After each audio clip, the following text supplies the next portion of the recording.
किसी समबाहु त्रिभुज का क्वेश्चन था, यदि किसी समबाहु त्रिभुज का समबाहु त्रिभुज का क्षेत्रफल, समबाहु त्रिभुज का क्षेत्रफल ये था 36√3 सेंटीमीटर स्क्वायर था। तो हमसे क्वेश्चन कह रहा था कि उस समबाहु त्रिभुज का परिमाप कितना होगा, उस समबाहु त्रिभुज का परिमिति या परिमाप कितना होगा।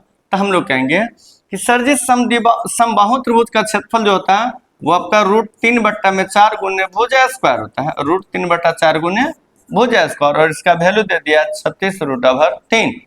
इसका मतलब ये जो भुजा स्क्वायर है, ये भुजा स्क्वायर बराबर होगा 36√3 अब गुने 4 अब बट्टा में क्या होगा √3 होगा। 36 √3 से √3 कट गया तो भुजा स्क्वायर का वैल्यू आ गया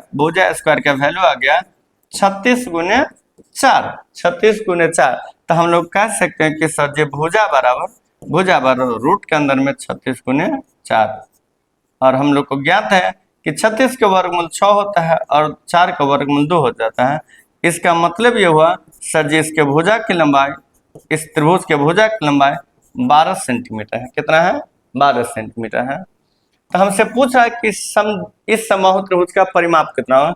समबाहु त्रिभुज का परिमाप के लिए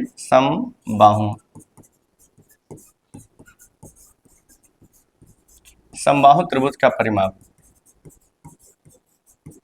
बराबर हम लोग लिख सकते हैं 3 गुने भुजा। क्या लिख सकते हैं? 3 गुने भुजा लिख सकते हैं।